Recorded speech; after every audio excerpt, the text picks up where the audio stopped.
1971. godine jedan čovjek je oteo avion, uzeo $200.000 i skočio padobranom usred noći.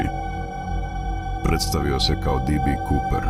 Nakon poletanja predao je stjuardesi poruku u kojoj je tvrdio da ima bombu. Tražio je novac i 4 padobrana. Kada je dobio ono što želi, naredio je pilotima da nastave let. Negde iznad mračnih šuma američkog severozapada otvorio je zadnja vrata aviona i skočio u potpunu tamu. Policija, vojska i FBI pokrenuli su jednu od najvećih potraga u istoriji. Pronađen je deo novca, ali ne i čovjek.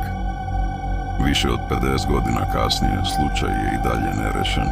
FBI je nedavno objavio nove dokumente koji su ponovo probudili misteriju D.B. Coopera.